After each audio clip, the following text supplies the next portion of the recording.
سب سے پہلی بات تو یہ ہے کہ گورنر سندھ کامران منصوری بھائی نے اور ایم کیو ایم پاکستان نے اپنا ایک اور وعدہ پورا کیا کہ ہم مشکل سے مشکل گھڑی میں اور کتنا ہی کٹھن وقت ہو ہم کراچی کو اور اہلیان کراچی کو تنہا نہیں چھوڑتے. ہم نے بلدیاتی انتخابات میں حصہ نہیں لیا. ہم صوبائی حکومت میں نہیں ہیں. ہمارے پاس اختیارات نہیں ہیں, وسائل نہیں سرکاری. عوام کے ٹیکس کے پیسے ہمارے پاس نہیں ہیں. گورنر کا عہدہ ایک سیریمونیل عہدہ ہوتا ہے عام صورت میں, لیکن اس پوزیشن کو, اس عہدے کو اتنا فعال اور اتنا متحرک بنایا کامران منصوری بھائی نے, ایم کیو ایم کے گورنر نے, عوامی گورنر نے.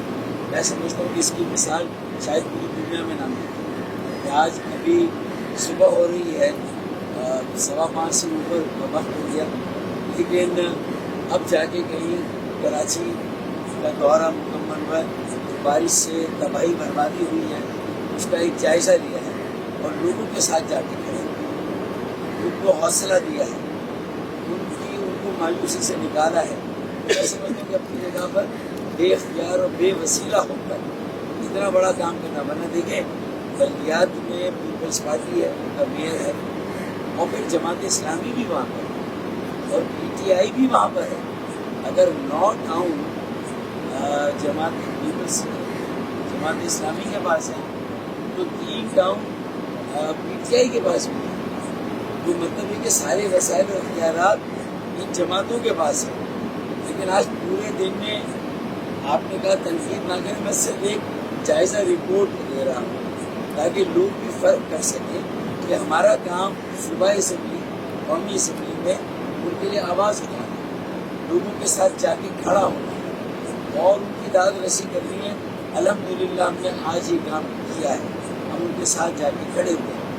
اور یہ بات بھی کہ پہلے یہ تھا کہ کراچی چلتا ہے تو پاکستان چلتا ہے, لیکن آج میں یہ کہنے میں مجبور ہوا ہوں کہ پاکستان کو بچانا ہے تو کراچی کو بچانا ہوگا.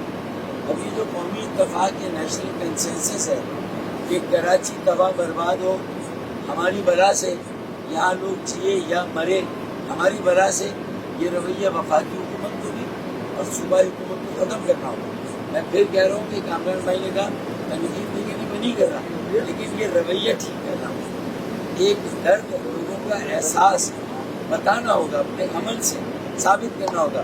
بھائی میں نہیں کہتا کہ آپ آفت زدہ قرار دے دیں کراچی میں چلیں, لیکن آپ سوات کو, شانگلہ کو, آپ نیر کو, گلگت بلتستان کو, مظفر آباد, آزاد کشمیر, انہیں آفت زدہ قرار دیں, لیکن کراچی والوں کو بھی کوئی ٹیکسوں میں چھوٹ تو دیں, ہمیں بھی کہیں تو کوئی ریلیف دیں.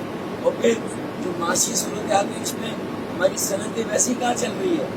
مخیر حضرات بھی کتنی خیرات کریں گے, کتنے فلاحی کام کریں گے.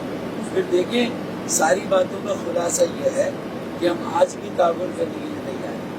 ہمارے ساتھ بیٹھے کتنے نالے صاف ہوئے اور کیا صورتحال ہے ان کی, اور پھر کیا کوئی رین ایمرجنسی سینٹر کہیں بنا, چاہے وہ کے ایم سی میں یا صوبائی وزیر اعلیٰ ہاؤس میں, یہ بننا چاہیے.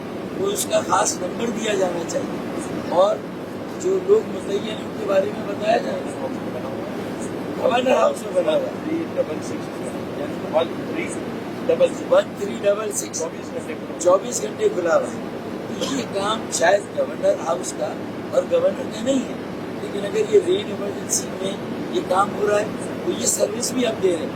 اب اگر بے اختیار اور بے وسیلہ ہو کر اگر ایم کے پاکستان اور عوامی گورنر یہ کام کر سکتے ہیں تو کراچی کے عوام خود یہ اندازہ لگا سکتے ہیں کہ اللہ نے چاہا جب وزارت اعلیٰ کے بھی اختیار کر انشاءاللہ ایم کیو ایم کے پاس ہوگا تو پھر ہم کس طرح لوگوں کی خدمت کریں گے. اللہ نے چاہا لوگوں کے کچن میں پانی بھرا ہوا ہے, ان کے گھروں میں پانی بھرا ہوا ہے, انہوں نے کھانا نہیں کھایا, کوئی انسانی حالت کو پوچھنے والا ہے, لیکن ہم ان کے انسانی حال بھی ہیں, کراچی کے ہم وارث بھی ہیں, لوگوں کے والی بھی ہیں, اور انشاءاللہ ان کو ہم طرح نہیں چھوڑیں گے.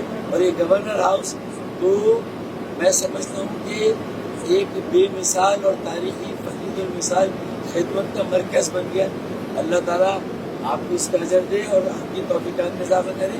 اور ایم پی ایم کے پاکستان کہ میں ایم این ایز اور ایم پی ایس کو بھی خالد مفتی صدیقی بھائی کی طرف سے یہ ہدایت دیتا ہوں کارکنوں کو کہ آج بھی مجھے الحمدللہ سڑکوں پر بہت سارے کارکنان ایم پی ایم کی جیکٹ پہنے میں نظر آئے.